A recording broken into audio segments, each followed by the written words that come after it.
예.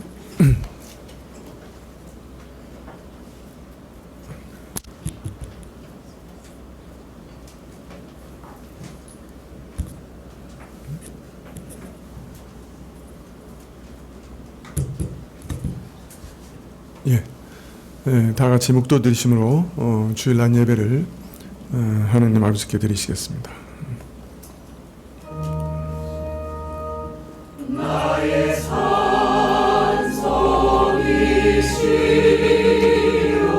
나의 피난처이신 여호와여 우리와 함께 하시사 영원히 인도하소서.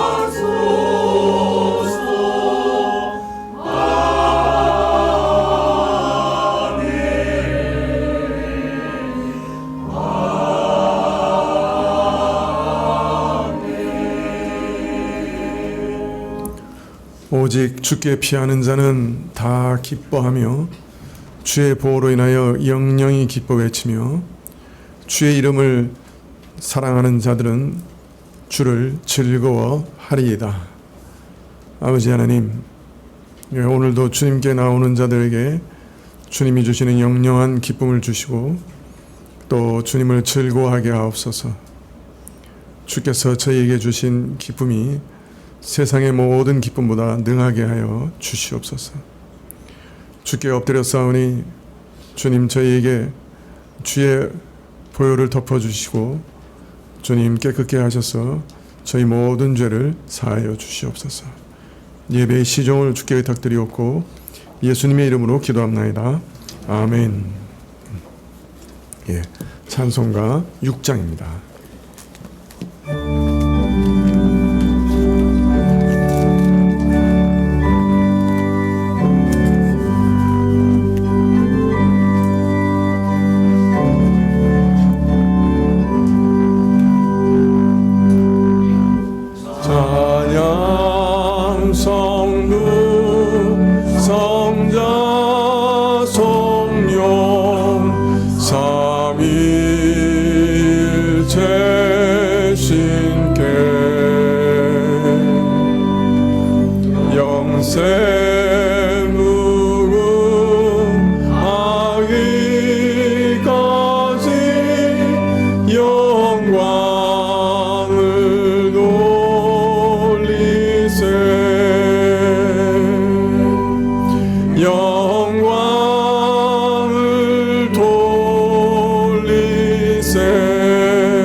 교동문은 시편 8편 1절부터 9절까지 말씀입니다. 시편 8편 1절부터 9절까지 구약 807쪽인데요. 시편 8편 1절부터 9절까지입니다.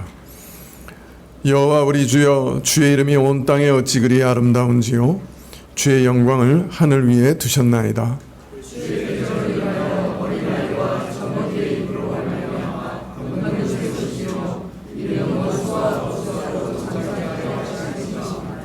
주의 손가락으로 만드신 주의 하늘과 주의 베풀어 두신 달과 별들을 내가 보오니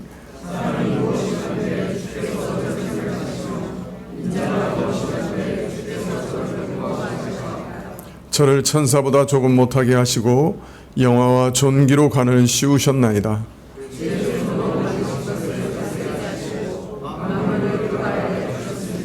곧 모든 우양과 들짐승이며 여호와 우리 주여, 주의 이름이 온 땅에 어찌 그리 아름다운지요. 예. 사도신경으로 우리 신앙을 고백드리겠습니다. 전능하사 천지를 만드신 하나님 아버지를 내가 믿사오며 그의 아들 우리 주 예수 그리스도를 믿사오니 이는 성령으로 잉태하사 동정녀 마리아에게 나시고 본디오 빌라도에게 고난을 받으사 십자가에 못 박혀 죽으시고 장사한 지 사흘 만에 죽은 자 가운데서 다시 살아나시며 하늘에 오르사 전능하신 하나님 우편에 앉아 계시다가 저리로서 산자와 죽은 자를 심판하러 오시리라. 성령을 믿사오며 거룩한 공예와 성도가 서로 교통하는 것과 죄를 사하여 주시는 것과 몸이 다시 사는 것과 영원히 사는 것을 믿사옵나이다. 아멘. 찬송 53장입니다.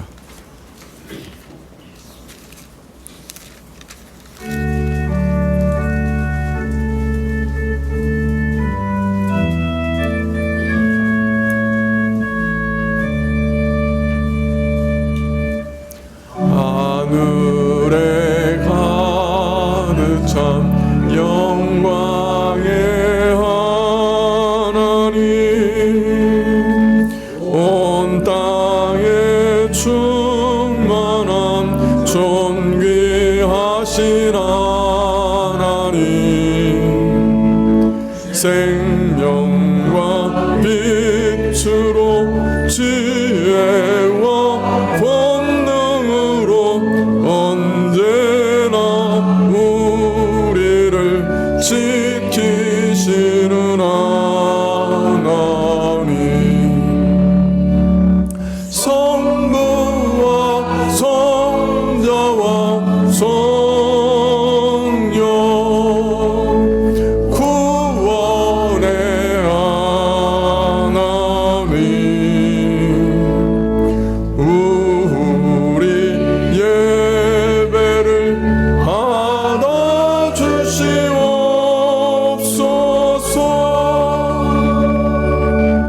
사랑이 넘치는 자비하신 하나님, 은혜가 풍성한 구원의 하나님,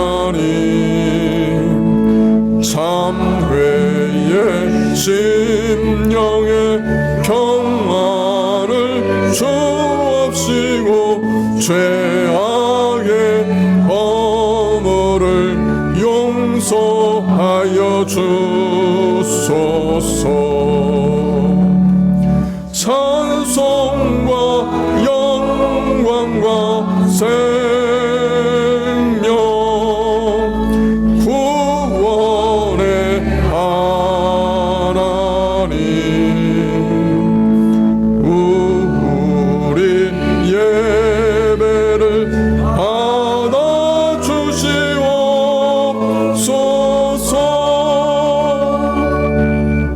연약한 심령을 굳게 세워주시고 우둔한 마음을 지혜롭게 하시고 주의 뜻 받들어 참되게 살아가며 주 말씀 따라서 소서. 권능과 지혜와 사랑 원의 하나님, 우리 예배를 받아 주시옵소서.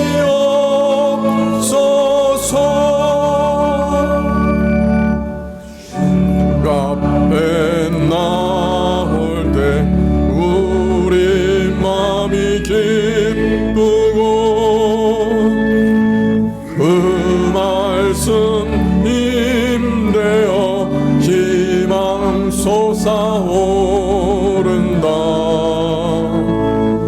고난도 슬픔도 의에게 하옵시고 영원에 잇대어 살아가게 하소서. 우리의 사랑과 기쁨 구원의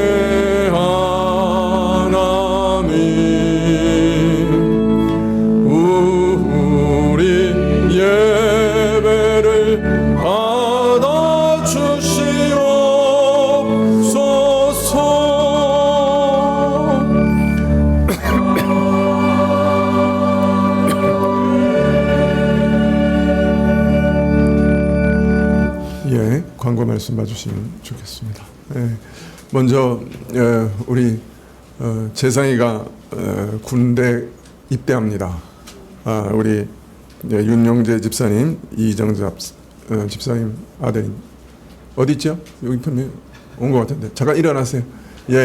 잘 다녀오라고 기도해 주십시오. 군악대로 갑니다. 그래서 잘 다녀올 수 있도록 위해서 기도해 주십시오. 오늘 오후 예배 시에 은혜구역 특송이 있겠습니다. 오늘 오후 예배 후에는 구역장 모임이 있겠습니다.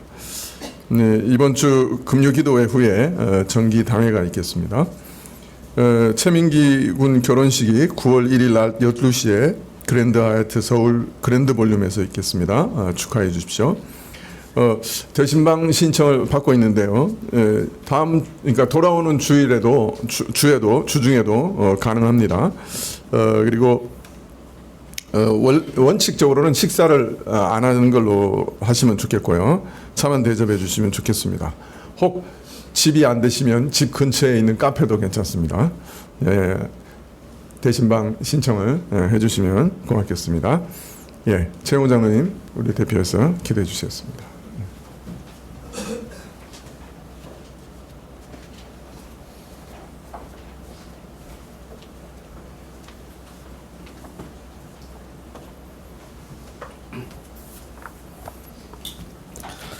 기도하겠습니다.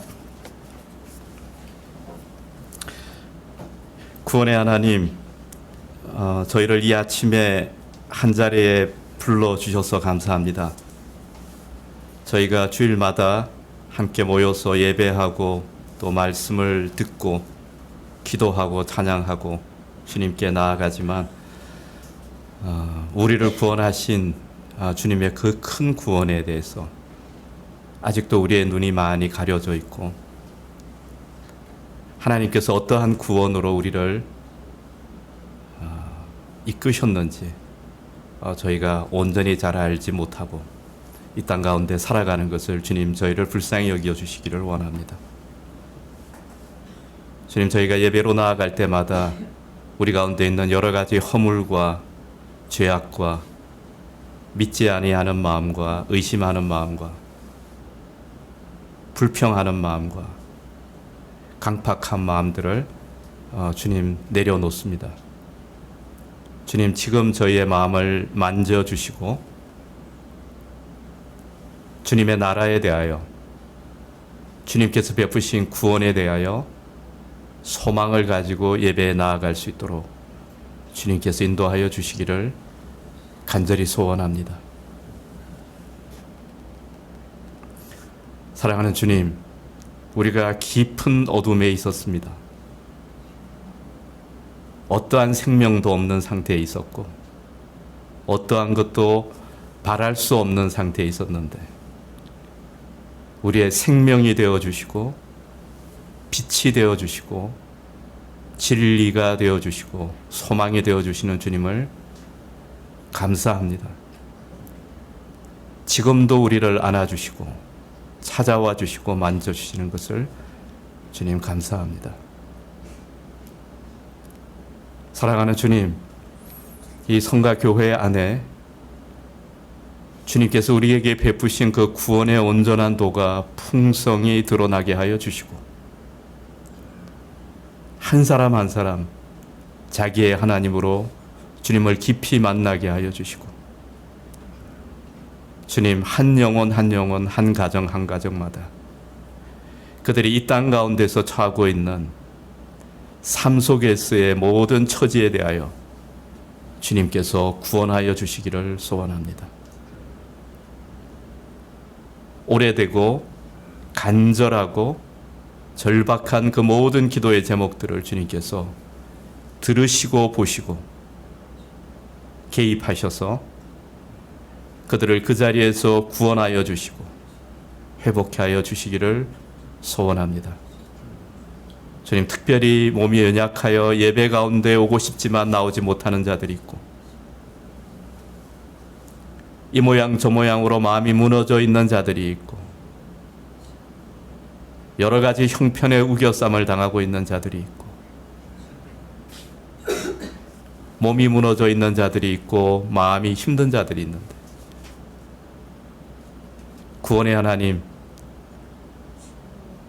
지금 우리가 함께 예배드리는 이 순간에 주님께서 한 사람 한 사람 찾아가 주셔서 그들의 영혼의 빛이 되어 주시고 생명이 되어 주시고 힘이 되어 주시기를 소원합니다. 큰 구원의 주님께서 주님 이 땅의 교회 가운데 또 이 민족 가운데 다시 한번 신선하고 아름답고 생기에 넘치는 구원의 빛을 베풀어 주시기를 간절히 소원합니다. 주님, 이 땅의 하늘이 의로운 말씀으로, 진리의 말씀으로 충만하게 하여 주시고, 주님, 우리의 어린아이들은 하나님으로 말미암는, 하늘로 말미암는 소망으로 가슴이 벅차게 하여 주시고, 그들의 심령이 하나님께 주시는 소망으로 말미암아 뛰게 하여 주시기를 간절히 소원합니다.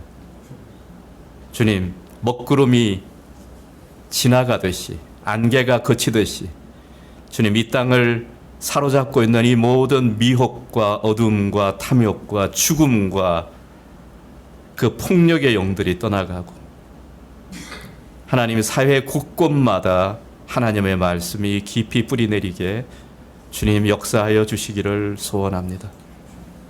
주님, 교회들마다 바른 예배가 회복되게 하시고 바른 말씀이 선포되게 하시고 주님의 십자가와 주님의 사랑의 도를 가지고 자기를 처소복종하는 승리의 소식들이 넘쳐나게 하여 주시기를 소원합니다. 주님, 교회마다 부활의 능력을 경험하게 하여 주시고 영광의 주님을 소망하게 하여 주시기를 소원합니다.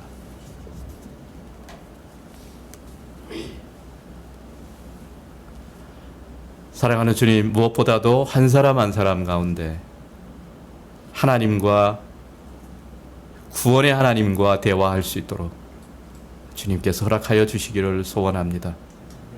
당한 모든 상황들과 넘어야 되는 모든 과제들과 져야 되는 모든 짐들 가운데 구원의 하나님과 동행하고 대화하고 하나님의 힘을 얻을 수 있도록 주님께서 그 영혼의 빛과 불빛이 되어 주시기를 간절히 소원합니다. 사랑하는 주님,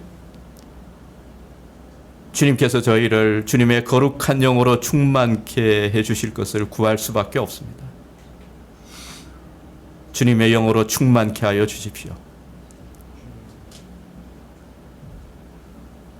진리를 보게 하여 주시고 주님의 생명을 경험하게 하여 주시고 우리 가운데 두신 그 모든 은사들이 주님의 임재로 말미암아 상상할 수 없는 능력과 아름다움으로 교회 가운데 드러나게 하여 주시기를 소원합니다. 주님, 세상을 이기게 하여 주시고 우리의 모든 연약함들을 이기게 하여 주시기를 소원합니다. 주님, 이제 군복무를 시작하는 형제 가운데 주님께서 축복하시고 그 섬기는 그 모든 시간들이 그 삶의 축복된 시간이 되게 하여 주시고 주님 보호하시고 인도하여 주시기를 소원합니다. 우리의 예배를 주님께서 지키시고 우리와 함께 하여 주시옵소서. 예수님의 이름으로 기도합니다.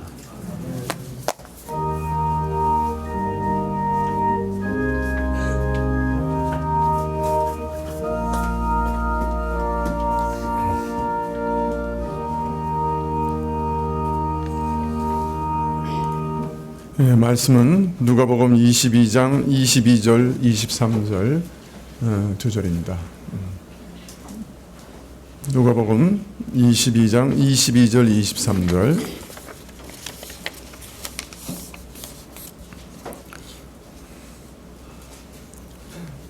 예, 신약 134쪽인데요. 찾으신 줄 알고 봉독해 드리겠습니다.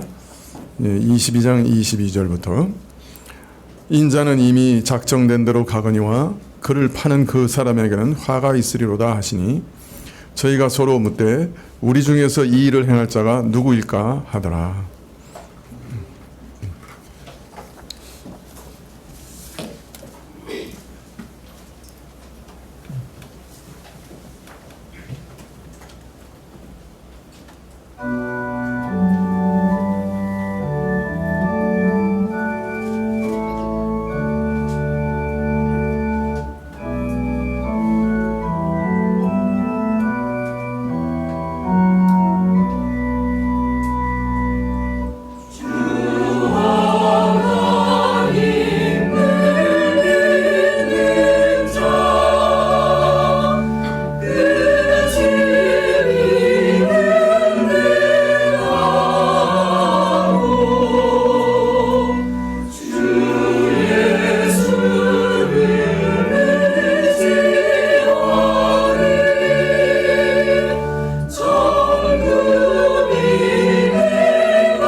감사합니다. 예수님께서 자신의 피로 세우실 새 언약을 제정하시면서 자신을 팔자가 있다 하는 것을 알리셨죠. 성만찬을 제정하시면서 자신을 팔자가 있다. 이렇게 공개적으로 알리신 이유는 비록 성찬에 함께 참여하며 떡과 잔을 나누는 자리에 앉아 있었지만은 예수님께 속한 자가 아닌 사람을 드러내셔서 그 성찬에 참여하지 않게 하시려고 하신 것이 아닌가 짐작이 됩니다. 이 성찬은 그 은혜를 깨닫고 믿음으로 붙들어야만 되는 일입니다. 그냥 떡과 포도주에 참여한다고 효력이 있는 것이 아니에요. 내가 믿는 믿음으로, 나를 구원하신 그 예수님을 믿는 믿음으로, 나의 죄를 속하기 위해서 내게 뿌려진 그 피를 믿는 믿음으로, 나를 위해 자신의 전부를 내어놓으신 예수님을 의지하는, 그리고 그분께 내 영혼을 맡기는 믿음으로 참여해야 되는 것이지요. 그 사실을 더 분명하게 내시기 위해서 믿지 않는 자를 드러내시고 그 자리에서 떠나도록 그렇게 하신 것이 아닌가 짐작이 됩니다. 이런 뜻 외에도 예수님께서 가룟 유다의 계획을 다 알고 계신다고 하는 것을 알리시고 또 그 죄가 얼마나 심각한 것을 알리심으로써 마지막까지 유다에게 돌이킬 기회를 주시려고 그렇게 하신 것이 아닌가. 또 역으로 다른 제자들에게는 너희는 내가 선택하고 지키고 있으므로 끝까지 배신하지 않을 것이고 믿음을 잃어버리지 않을 것이니 자신을 돌아보라 하시는 격려의 뜻도 거기 있었을 것입니다.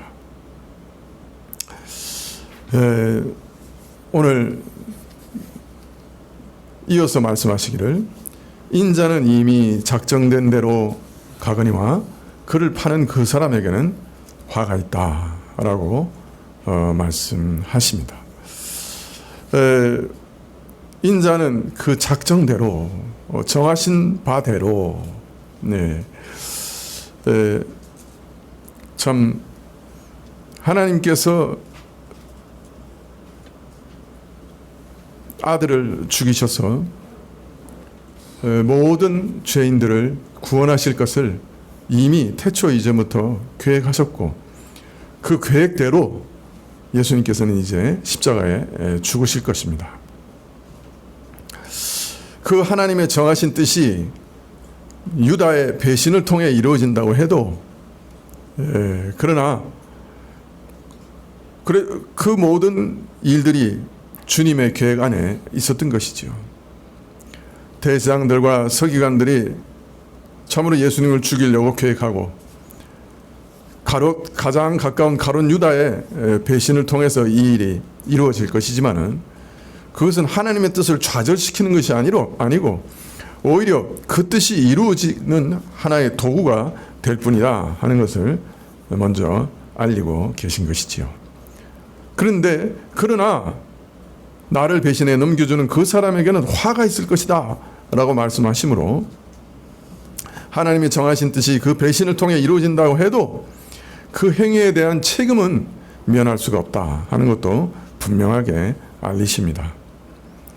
유다의 배신과 이스라엘 지도자들의 반역을 통해서 하나님께서 많은 죄인을 구원하시려고 하는 선하신 계획이 이루어진다고 해도 가룟 유다나 이스라엘 지도자들의 배반의 책임이 그리스도를 믿지 않은 불신앙의 책임이 면해지는 것은 아니다 하는 것을 아주 분명하게 밝히신 것이었습니다.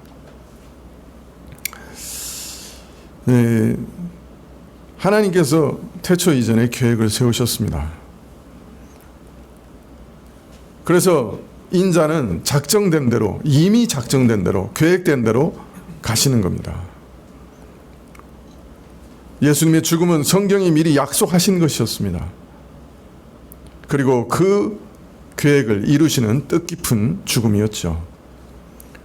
태초 이전에 세우신 크고 신비한 계획을 따라 죄인들을 구원하시기 위해서 죽으신 것입니다.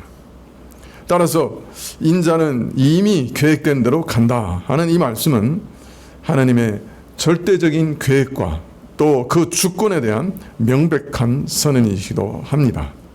왜 그의 절대적인 주권에 대한 명백한 선언이냐? 그것은 그 앞으로 일을 알리시고 그것을 그 알리신 그대로 이룰 수 있는 분은 한 분뿐이십니다. 그 일을 계획하고 또 그 일을 성취할 수 있는 능력과 권능이 있는 분만 그 일이 가능한 것이죠. 성경에서는 앞으로 일어날 일들에 대해서, 역사에 대해서, 사람의 행동에 대해서 미리 예언한 예가 많이 있습니다. 가룟 유다에 대해서도 그 친한 친구가 그 발꿈치를 들었다고 하면서 그의 배반까지도 다 예언되어 있는 거죠. 그 사람의 행동이 예언되어 있습니다. 예수님께서 십자가에 달리셨을 때 그 옷이 나누어지고 제비 뽑는다 하는 것도 시편 22편에 벌써 다 예언되어 있습니다. 행동들까지도 예언된 것들이 있습니다. 또 하나님께서 이런 일들을 하실 것이다, 저런 일들을 하실 것이다, 반드시 이런 일들이 일어날 것이다, 이렇게 알린 내용들이 대단히 많습니다. 자, 그런데 이렇게 앞날을 예측하고 미리 예언하신 일은 그냥 어떤 규칙성이나 법칙이나 사람의 습관이나 성향에 근거해서 앞날을 막연하게 짐작한 정도가 아니고 예측한 정도가 아닌 것이에요. 이건 확실하게 틀림없이 일어난다 하고 말씀하신 것입니다. 이렇게 할 수 있는 분은 그 일을 계획하고 동시에 그 일을 자기 뜻대로 이룰 능력과 권세를 가지신 분만이 이렇게 할 수 있는 것이죠. 여러분, 내일 내가 교보문고에 가서 10시에 책을 살 거다, 이렇게 말을 해도, 그리고 또 그렇게 계획해도 내가 그게 가능할까요? 확실할까요, 그게? 내일 아침 10시에 가려고 했는데 차가 중간에 하도 막혀가지고 10시에 못 갈 수도 있고, 지하철을 탔는데 지하철이 고장날 수도 있고, 10시에 맞춰서 가려고 하다가 계단에서 넘어질 수도 있고, 우리는 내가 내일 어디에 가서 무슨 일을 할 거야 라고 계획해도 그것을 확실하게 장담할 수는 없습니다. 사실은 그렇습니다. 내가 내일 비행기를 타고 뉴욕에 몇 시까지 도착할 거야. 그런데 이 더위에 비행기가 고장나서 7시간 동안 활주로에 그 좁은 비행기 안에 앉아 있을 수도 있는 거죠. 어제도 그런 일이 있었다고 신문에 났더라고요. 7시간 동안 이 더위에 비행기에 앉아 있으면 어떻게 됐을까?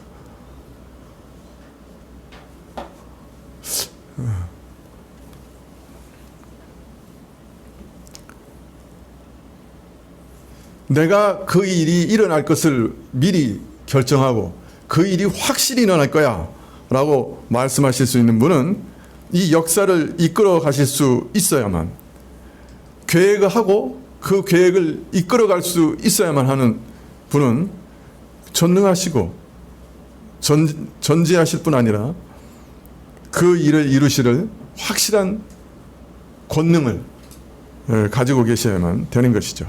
그래야 장차 이런 일이 일어날 거야, 저런 일이 일어날 거야 미리 말할 수가 있는 것입니다. 인자가 이미 작정된 대로 그대로 간다, 그 말이 확실하게 이루어질 수 있는 이 일은 그가 하나님이시기 때문에 가능한 일인 거죠. 그래서 이사야서 45장 20절부터 23절에 보면 하나님께서 열국을 향해서, 특히 저들이 섬기는 이방신들을 향해서 과연 너희 중에 누가 과거 역사에 대해서 설명할 수 있으며 미래의 역사를 예언할 수 있느냐? 할 수 있다면 증거를 제시해봐라. 만약 그렇게 할 수 있으면 너희 있는 신이 있다면 내가 너를 참신이라고 인정해 주마. 이렇게 얘기하십니다. 이방신들은 지금까지 일어난 역사의 의미가 뭔지 말해봐. 그러면 그 역사에 어떤 의미가 있는지 말할 수 없어요. 또 앞으로 어떤 일들이 일어날지 확실하게 말해봐. 그래도 말할 수가 없어요. 그 역사의 주인이 아니니까. 역사의 주인이신 하나님만이 그 역사가 무슨 의미인가 하는 것도 말해 주실 수 있고, 과거의 역사의 의미도 말씀해 주실 수 있고, 앞으로 일어날 미래에 대해서도 확실하게 알려주실 수가 있는 것이죠.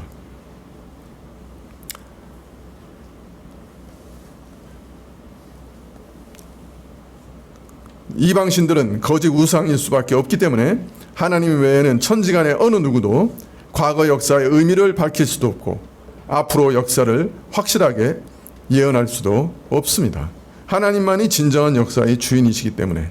그래서 이사야서 45장 20절 이하에 바로 역사의 의미를 밝힐 수 있는 것, 그리고 앞으로의 역사를 말할 수 있는 것이 누가 진정한 신인가, 누가 진정한 역사의 주인인가 하는 중요한 증거라고 말씀하고 있는 것이죠. 자신이 바로 역사를 원대로 이루어 가시는, 이끌어 가시는 분이심을 밝히시고 계십니다. 그래서 하나님께서는 과거에 나는 이렇게 행하였으며 앞으로는 내가 이렇게 저렇게 일을 행하리라고 알리시고 계시는 것입니다. 예, 이것을 보통 하나님의 절대 주권이라고 말합니다마는 천지 만물의 존재와 역사를 그 뜻대로 주관하는 권세를 말하는 것입니다.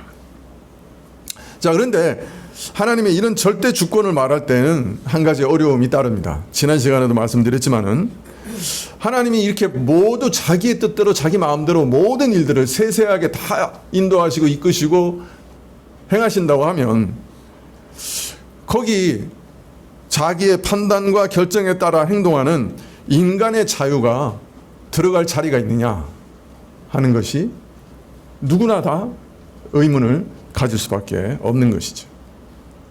자, 그러면 하나님의 주권에 따라 인간은 움직이는 그냥 꼭두각시나 그냥 기계냐 하는 의문을 저버릴 수가 없습니다.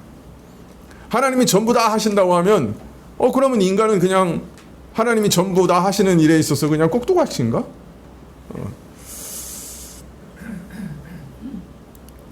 물론 하나님의 생각과 결정을, 그 방식을 직접 확인할 수 없는 우리로서는 하나님의 주권에 관하여 말하는 것이 우리 능력 밖의 일이요, 다만 성경에서 그렇게 말씀하시기 때문에 그것을 알 수 있을 뿐입니다만은, 자, 그러나 한 가지 분명한 것은 하나님께서 만사를 그 뜻대로 이루어 가시는 그 가운데서도 인간은 여전히 그 나름대로 판단하고 결정하고 행동하는 자유를 행사하고 있다는 사실입니다. 하나님께서 그 뜻대로 모든 일을 이루어 가시면서도 어떻게 우리 인간의 자유가 또 그대로 유지될 수 있는가 하는 것은 지난 시간에도 말씀드린 대로 사람의 이해를 초월하는 일입니다. 그러나 분명한 것은 하나님께서는 그가 원하시는 대로 역사를 이루어 가시면서도 인간에게 부여한 창조 질서, 존재 질서를 결코 부정하지 않으신다는 겁니다. 하나님께서 우리에게 자유의지를 주셨어요. 그리고 우리의 판단과 뜻을 따라, 선택을 따라 살아가게 하신 거예요. 그러니까 이 두 가지가 어떻게 공존할 수 있느냐, 이거는 우리에게는 아직까지 알려지지 않는 수수께끼예요. 신비예요. 그렇지만 분명한 것은 오늘도 우리가 선택하고 결정하고 그래서 이 자리에 나온 거예요. 그렇지 않습니까? 그러므로 오늘도 우리는 우리 자신이 판단하고 선택하고 결정하고 살아가고 있는 거예요. 그걸 또 부정할 수는 없습니다. 물론 이런 말씀을 드리면 우주의 주권자이시며 온전한 자유와 완전한 자유와 주권을 가지신 하나님의 의지와 또 다른 자유를 부여받은 인간의 의지가 만났을 때 그 상호 관계는 어떤 것인가, 두 의지가 어떻게 작용하고 둘 다 어떻게 온전한 자유를 유지할 수 있는가, 이런 의문이 계속 쏟아져 나오게 됩니다. 그러나 이 질문에 대해서 분명한 것은 이 땅 안에서는 답을 얻을 수 없을 것이라고 하는 것입니다. 왜냐하면 이런 일을 파악하는 것은 지금 우리 인간의 지혜를, 우리 인간의 지혜의 차원을 넘어서는 일이 분명하기 때문입니다. 사실 우리 구원받을 자를 미리 다 선택하시고 예정하신 것도 하나님의 이런 주권의 특수한 영역에서 발휘된 예입니다. 예정과 선택과 관련돼서 제기되는 여러 문제나 의문이나 의혹 역시 사실은 하나님의 주권과 인간의 자유 문제와 관계되어 있는 의문과 근본적으로 다르지 않습니다.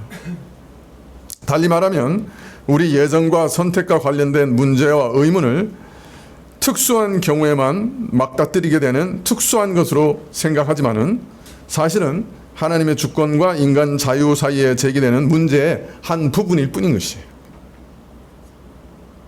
그런데 이것이 우리의 구원, 즉 우리의 선택과 예정에만 일어나는 문제가 아닌 것입니다.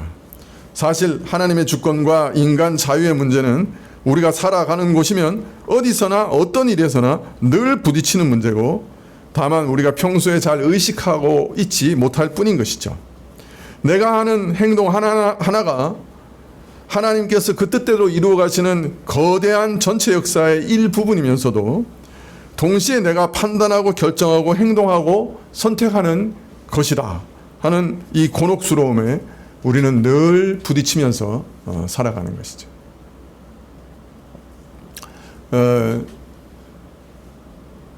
그러나 분명한 것은 또 우리 안에는 완전한 자유가 주어진 건 아니라는 것입니다. 제한적인 자유만 주어진 것이죠.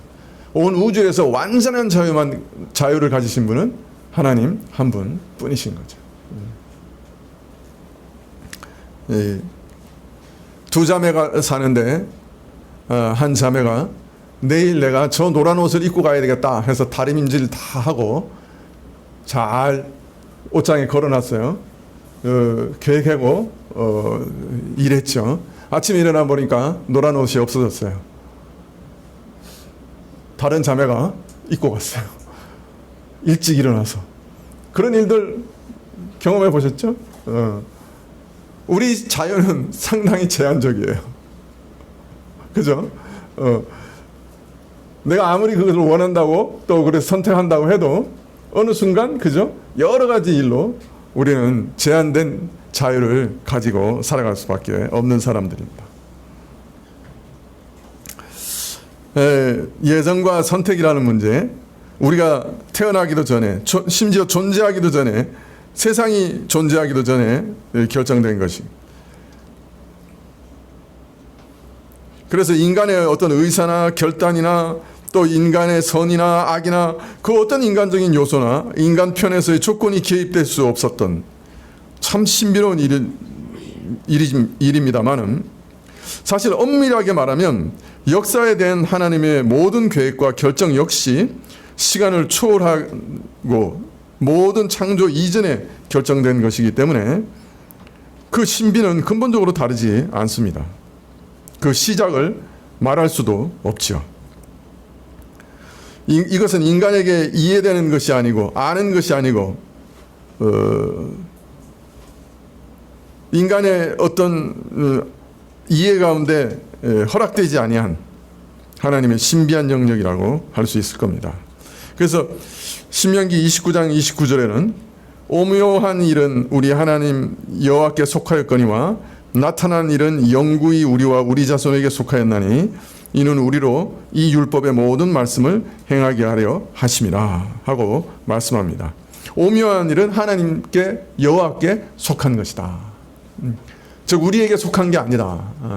이 사실 선택과 작정과 예정과 이 모든 일들, 하나님의 모든 태초 이전의 계획, 이런 것들은 오묘한 일이라. 그러니까 여호와께 속한 것이에요. 우리에게 다 열려 있지 않습니다.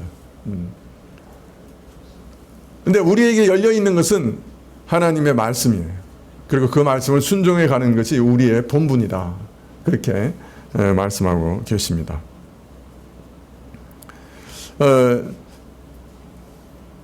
지금 말씀드린 이 모든 하나님의 주권과 인간 자유의 문제 같은 것은 아직 우리에게 허락되지 않은, 아니 정확하게 말씀드리면 죄로 얼룩져 있어서 그 기능이 많이 상실된 우리 이 땅의 이성, 그리스도의 생명이 아직 완전하게 충만하게 드러나지 않는 이 땅의 지성으로 파악할 수 없는 오묘한 일들이라 하는 말씀입니다. 그 나라에 가면, 천국에 가면 또 다른 측면에서 깨닫는 것들이 달라지겠죠. 자, 그러나 분명한 것은 다시금 말씀드리지만 인간의 이런 하나님의 주권 아래서 자신의 자유의지를 따라 선택하고 결정하고 행동하는데 그 일에 대해서 인간은 책임진다는 것입니다. 이것은 우리 자신의 구원에 대해서도 동일한 일이죠. 우리가 선택하고 그리스도를 믿습니다. 그리고 우리가 믿지 않을 경우 자신이 책임을 집니다. 참 어렵죠. 하나님이 완전한 자유를 가지고 다 선택하시고 결정하셨어요. 그런데 또 우리도 선택하고 결정하는데 그 선택과 결정에 대해서는 우리가 또한 책임을 진다는 거예요. 왜? 내 선택과 내 자유였으니까. 근데 이 책임의 문제도 사실은 더 복잡해요. 왜냐하면 우리 인간 한 행동 안에도 하나님만 개입하시는 게 아니거든요. 사단도 개입해요. 끊임없이 유혹과 위협을 하고 시험하며 지금도 개입하고 있는 게 사실이에요. 그런데 사단만 개입하는 게 아니에요. 내 이웃도 이 일에 개입해요. 내 삶의 환경도 이 일에 개입해요. 그죠? 그러니 이 책임의 관계는 굉장히 복잡합니다. 간단하게 설명할 수가 없어요. 우리가 의식하기나 경험할 수 없는 차원의 존재들, 말하자면 하나님과 사단, 선한 영, 악한 영, 그들이 개입을 합니다. 천사들이 개입하고 악한 영들이 개입합니다. 또 우리 주변의 많은 사람들과 환경으로부터도 끊임없이 영향을 받으면서 행동합니다. 이처럼 인간의 행동은 참으로 복잡한 원인과 관계들이 서로 얽혀 있기 때문에 유다가 예수님을 배반하는 일에도 하나님의 예정과 사단의 시험, 그리고 유다 자신의 판단과 결정이 다 같이 개입되어 있죠. 자, 이런 과정에서 예수님의 고통스러운 심정과 간곡한 권고에도 아랑곳하지 않고 유다는 마귀의 유혹과 시험에 넘어가서 스스로 예수님을 팔려는 결정을 내렸죠. 자, 이처럼 인간과 마귀와 하나님 뜻이 다 개입되어 있으니 이 행동에 대한 책임은 누가 얼마만큼 져야 하는가? 어려운 문제가 당장 닥치게 되죠. 대두하게 되죠. 이 행동에 개입된 의지도 각양각색. 마귀는 하나님의 일을 파괴하고 유다를 망하게 하려고 개입하고 있고, 하나님께서는 죄인에게 사랑과 긍휼을 베푸시려는 선한 뜻을 가지고 계획 세우시고 이 일을 추진해 나가고 계시고, 유다는 자신의 욕망에 따라 결심하고 실행했고, 따라서 누가 어떻게 얼만큼 책임을 져야 하는가 파악하는 것 그 자체가 참 쉽지 않습니다. 그런데 오늘 성경은 뭐라고 말씀하시냐면, 그를 파는 그 사람에게는 화가 있으리로라. 유다가 어떤 변명을 할 수 없으며 자신이 명백하게 예수님의 호의를 발로 박차버리고 배신하였으니, 예수님의 간곡한 호소마저 저버렸으니 그 책임을 면할 수가 없다라고 분명하게 알리고 계십니다. 네, 참 신비한 얘기 계속 하고 있는데요. 하나님께서 모든 일들을 계획하셨습니다. 그리고 우리 인간에게 자유를 주셨습니다. 또 우리 인간의 선택 가운데는 여러 악한 영들과 선한 영들과 또 환경과 다른 사람들이 개입합니다. 그것이 분명한 일입니다. 그런데 궁극적으로 명백히 알 수 있는 것은 우리 자신이 우리 자신의 의지를 가지고 자유를 가지고 선택하고 결정한 모든 일들에 우리 자신은 스스로 책임을 진다 하는 것입니다. 다른 것은 잘 모르겠습니다. 어떻게 그런 일들이 일어나는지도 잘 모르겠습니다. 하나님의 계획이 어떻게 온전히 이루어지면서 인간의 자유의지가 훼손되지 않을 수 있는지 그것도 온전히 잘 모르겠습니다. 그러나 그것도 분명한 사실입니다. 그러나 가장 분명한 것 중에 하나는 우리 선택에 대해서 우리 스스로 책임을 진다 하는 것입니다.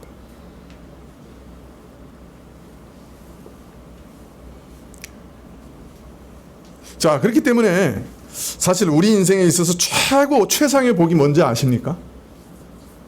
여러분, 이러한 그 신비 가운데서 우리 인간이 얻을 수 있는 최고의 복이 뭘까요?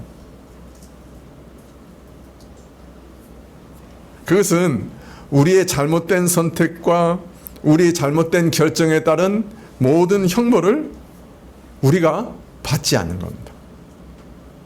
원래는 다 받아야 되는데 그것을 받지 않는 것, 그것이 최고의 행복이에요. 사실은 최고의 복이에요.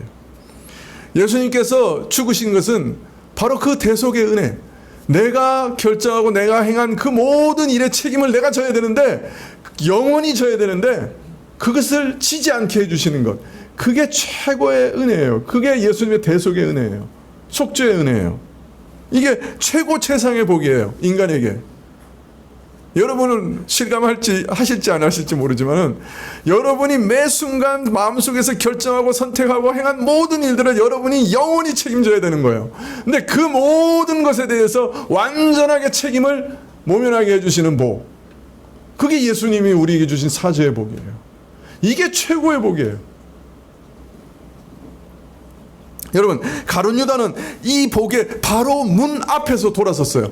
가룟 유다가 예수님을 배반했더라도 베드로처럼 회개하고 돌아왔으면 살았을 거예요. 근데 목매에서 자살했어요. 그 은혜의 바로 문 앞에서 죽었다고요. 근데 우리 신자들은 이 복을 지금 누리고 있는 거예요. 지금도 누리고 있는 거예요. 지금도 영원한 용서를 받고 있는 거예요. 그 은혜의 혜택 안에 우리가 평안과 자유를 누리고 있는 거예요. 그리고 성령 하나님의 인도하심을 받아 오늘도 올바른 선택할 수 있는 힘을 날마다 공급받고 있는 거예요. 그래서 우리 부패한 성품을 싸워 이길 수 있는 은혜를 지금도 누리고 있는 거예요. 물론 간혹 자주 지고 있지만은, 그러나 이길 수 있는 능력을 이미 얻고 있는 거예요. 이 모든 것이 하나님의 전적인 은혜요, 선물로 주어지는 것입니다.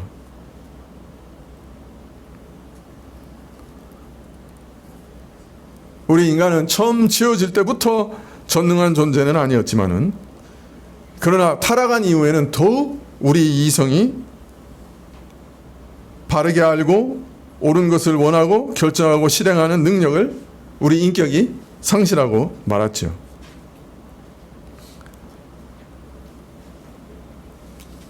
그러나 성령께서 우리에게 오셔서 참으로 새로운 일을 시작하셨죠. 그래서 예수님의 복음을 깨달을 수 있도록 우리 귀를 여시고, 복음을 영접할 수 있도록 성령이 부르시는 초청을 들을 수 있도록 해주시고, 우리 마음에 선택할 수 없는 자가 예수님을 선택할 수 있게 해주시고 믿게 해주시고, 그에게 예수님의 영원한 용서의 은혜를, 의를 선물로 주시고 끝까지 믿음을 지키게 해주십니다. 이 모든 것이 전적으로 은혜로 되어지고 전적으로 선물로 주어지는 겁니다. 참 신비한 일이죠, 이런 모든 일들이. 그러나 이상한 것은 이 복음을 믿어 순종한 사람은 그 자신은 분명히 알아요. 아, 이거 내가 할 수 없는 일을 내가 한 거다. 도저히 믿을 수 없는 것을 내가 믿은 거다. 한번 생각해 보세요. 다른 사람에게 복음을 전하려고 해보세요. 그러면 어떤 느낌이 들어요? 저 사람이 이 이상한 소리를 들을까? 믿을까?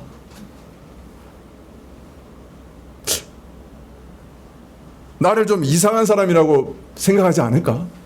2000년 전에 어떤 분이 너를 위해서 죽었어, 너희 죄를 다 용서해 주셨어, 이렇게 전하면은 저 사람이 나를 이상하다고 생각하지 않을까? 그런 생각 안 드세요?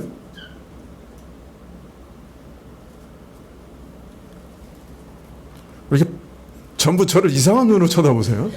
네. 자기가 전하려고 해도, 야, 저 사람이 나를 이상하게 보지 않을까? 걱정스러운 그 사실을 자신이 지금 믿고 있는 거예요. 그리고 이 믿음이 내 지혜나 내 능력이 아니라 하나님으로부터, 성령으로부터 받은 일이라고 하는 것을 부인하지를 못하는 거죠. 날마다 내 안에 있는 죄와 싸워가지만은 참으로 어느 날 보면, 야, 내가 이 죄를 이긴다고 하는 것, 하나님 말씀을 순종한다는 것, 이건 내 능력이 아니야. 난 도무지 할 수 없는데, 내 욕망과 내 미움과 내 원통함과 그저 내 분노를 내가 어떻게 해볼 도리가 없는데 어떻게 내가 이게 해결됐지? 내 힘이 아니네 하는 것을 잘 알게 되죠. 또 내가 어떤 죄를 막 범할 때는 분명하게 어떤 때는 깨닫게 돼요. 아, 내 속에 내 의지와 반하는 어떤 면에서는 내 생각과 구별되는 어떤 세력이 있구나. 나를 범죄하는 곳으로 몰아가는 힘이 내 안에 있구나.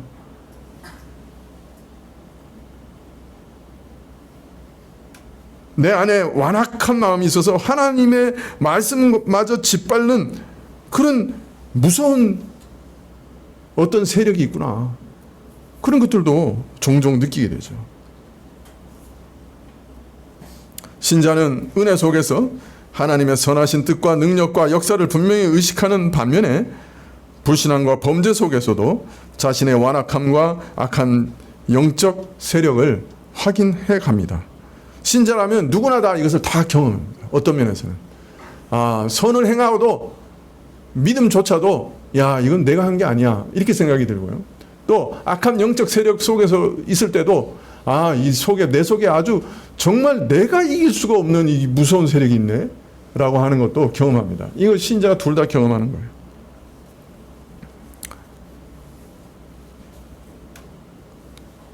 예, 23절에 저희가 서로 묻되 우리 중에서 이 일을 행할 자가 누구일까 하더라. 마가복음에 보면 한 사람 한 사람이 예수님께 가가지고 예수님 저예요? 라고 물었다 그래요. 여러분 이거 정말 이상한 반응 아니에요? 예수님께서 여기 이 중에 나를 팔자 있어 그러면 여러분 같으면 어떻게 반응하시겠어요? 여러분 혹시 뭐 믿음이 좀 부족하다 할지라도 예수님이 너 여기서 팔자가 있어 그러면 여러분은 어떻게 대답하시겠어요? 아니요 제가 어떻게 예수님을 배반해요? 이렇게 딱 잘라서 얘기할 텐데 그죠? 펄쩍 뛰어야 되는 게 일반적인 반응 아니에요? 근데 제자들은 다 혹시 저예요? 혹시 저예요? 라고 다 물어봤다는 거예요. 이 말은 무슨 말이에요?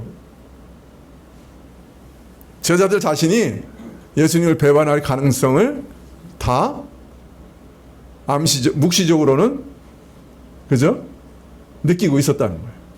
사실 가이사랴 빌립보에서 예수님께서 이제 예루살렘에 올라가서 그죠? 대제사장들과 서기관들에게 팔리고 내가 죽을 거다고 얘기했을 때 제일 먼저 반대하고 예수님을 그냥 붙잡아가지고 막 끌고 가면서 그러면 안 되세요 라고 얘기한 사람이 베드로예요. 그죠? 제자들이 다 그렇게 생각하고 있는 거예요 지금. 다른 말로 말하면 예수님의 십자가와 죽음이라고 하는 건 이 사람들이 받아들일 수가 없는 거예요. 그리고 그런 상황에서는 다 예수님 버리고 도망갈 만한 그런 준비가 되어 있는 사람들. 나중엔 진짜 다 도망갔죠. 또 예수님 저주하면서 부인하기까지 했죠. 예수님께서 제자들 모두 앞에서 나를 팔자가 있다고 알리신 것은 이런 저들의 연약함을 일깨워 경계하시고자 하는 뜻도 분명 거기에 있으셨던 거죠. 그러니까 이 말씀 한마디 너희 중에 나를 팔자가 있다 한 말씀, 이 말씀 안에는 어마어마하게 깊은 뜻들이 거기 많이 들어있는 거죠. 아주 다양한 목적이 그 안에 들어있었던 거죠. 예수님께서 가룟 유다를 마지막까지 불쌍히 여기시면서 기회를 주고 또 주십니다. 그런데 이상하게도 가룟 유다는 참 마음을 돌이키지 않았어요.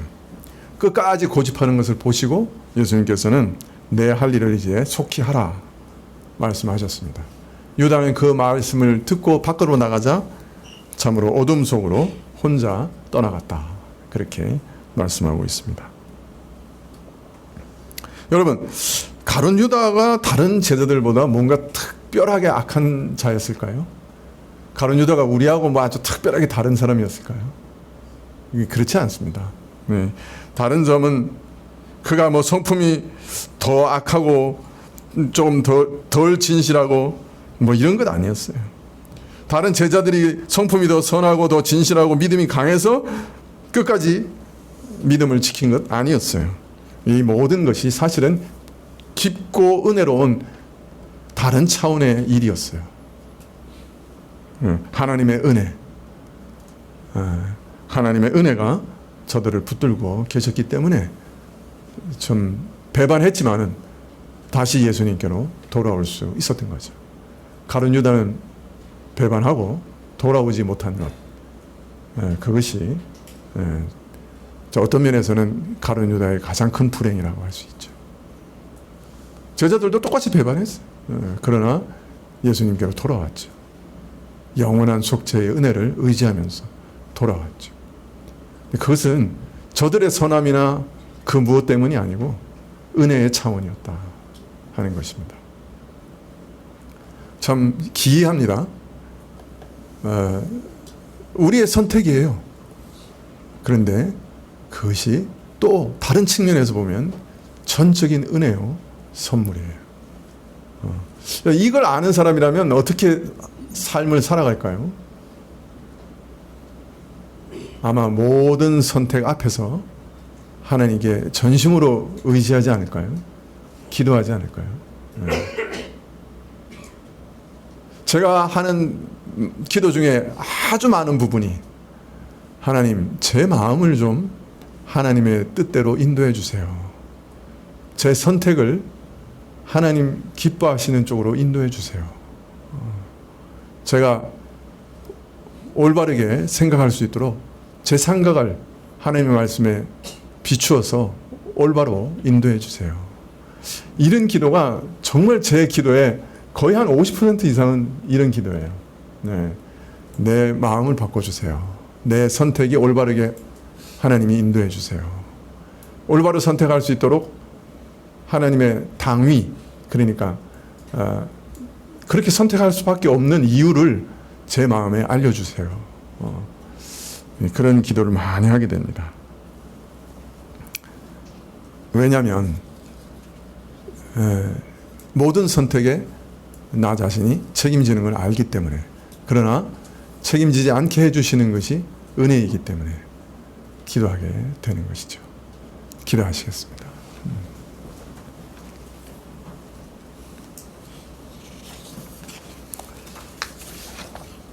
주님, 우리 한순간 한순간의 선택이 얼마나 중요한지 저에게 깨닫게 해주십시오. 참 에서처럼 팥죽 한 그릇에 하나님 나라의 영원한 영광과 복락을 팔아먹는 선택을 하지 않도록 주님 저희를 견고하게 붙들어 주십시오. 저희 마음의 선한 소망과 욕구와 욕망으로 채워주십시오. 그래서 선한 선택을 늘 할 수 있도록, 믿음의 선택을 늘 할 수 있도록 허락해 주십시오.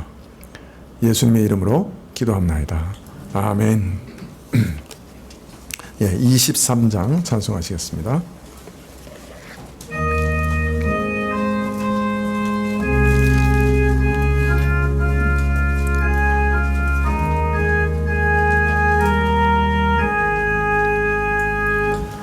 만입이 내게 있으면 그 입 다가지고 내 구주 주시는 종을 늘 찬송하겠네. 내 은혜로우신 하나님 날 도와주시고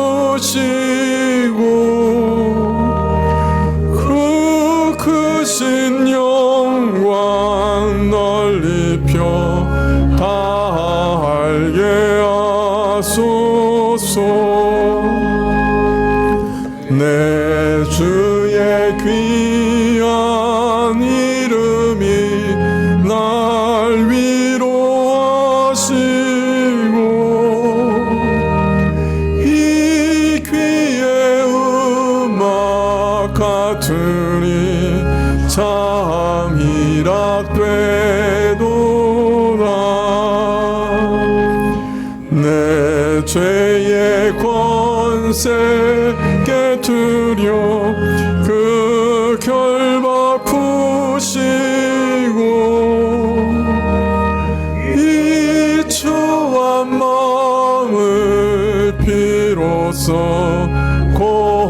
정케 하셨네.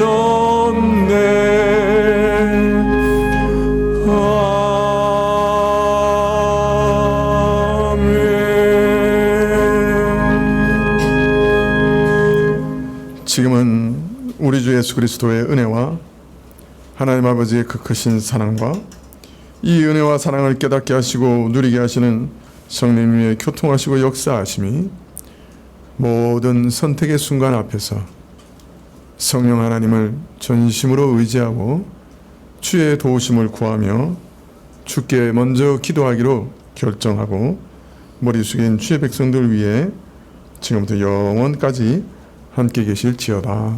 아멘.